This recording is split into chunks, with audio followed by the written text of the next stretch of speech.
Nyanners got banned?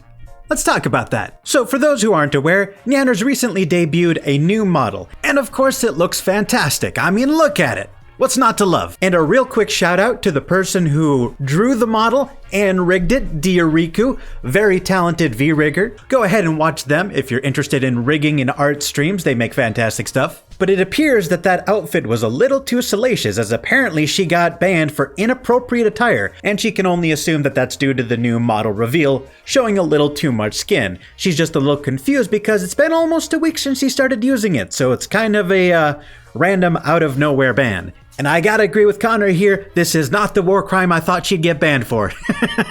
Now, my first thought when I heard about this ban is I could only assume it violated the rule on underbusts, because according to their content policy, they do not permit exposed underbusts. And maybe you could argue that this outfit is a little too revealing in the fact that technically there is a little bit of underbust showing. But that would still be a weird reason because Kason showed underbust in her bikini model and she didn't get banned when she debuted this, so there's definitely some inconsistency here.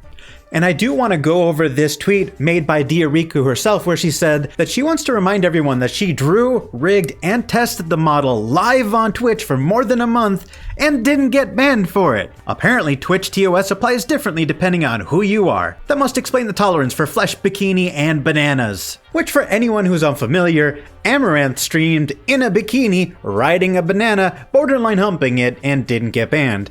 Now, I'm not going to weigh in on the hot tub streaming meta, I'm just pointing out the blatant hypocrisy here. The only conclusion I can come to based on what I've seen here, Twitch's enforcement must literally just be based on reporting, because that's the only thing that makes sense to me. Why else would there be such inconsistency? So I think somebody snitched and reported Nyanners' stream, but didn't report the art and rigging streams because they didn't watch them. So to this hypothetical snitch that reported Nyanners' stream, fuck you, I hope you step on a Lego. Well, that's my 2 cents. Let me know what you think in the comments down below. The next thing I wanted to talk about is Shondo, who seems to be getting a little bit of genuine hate for what I feel is clearly a joke. And before you watch this clip, if it makes you angry and you think she's genuinely an incel, I would simply like to remind you that this is a clip that she uploaded and she's calling herself an incel. But watch the clip for yourself and you can decide for yourself whether or not you believe the hate that she's getting for being an incel is valid or not. Yeah, males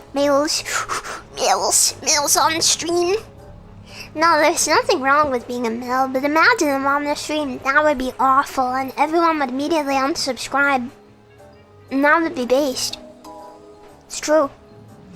Imagine you're watching a cute girl anime and then some man comes along and starts flirting with your cute girl. You'd be like, shut up, I'm switching off this anime. I'm writing a negative review on my anime list and I'm deleting it from my hard drive, and then I'm removing my hard drive from my computer. I'm taking it out back. I'm shooting it 3 times with a shotgun, and then I'm burning it.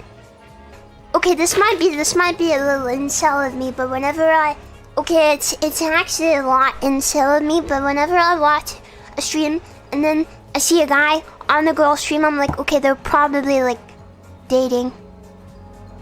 I can't watch it because I'm like, oh, she's gonna be kissing. I'm gonna shut up. I'm not gonna be an incel anymore. I'm sorry. Fallen incel, fallen incel, fallen incel, fallen incel, fallen incel, that's me, sorry. Now, personally, I read that as totally non-serious, but everyone seems to be taking it seriously and therefore not particularly taking it well. I don't know. It is admittedly a dumb joke and not particularly funny, but I do find it funny that so many people have been screaming at female VTubers to not collab with male VTubers, but when a VTuber actually says they're not going to collab with male VTubers, they get shit on, so I just think that's funny. It's impossible to win sometimes. Quick news tidbit, Nishifest is happening in Arlington, Texas, and both Ironmouse and Nyanners are going to be there, so that should be fun. Also, Project Melody had a lore video just dropped, so go ahead and visit the VShojo page and check out that lore video. That's all I got for you today. Bye, guys.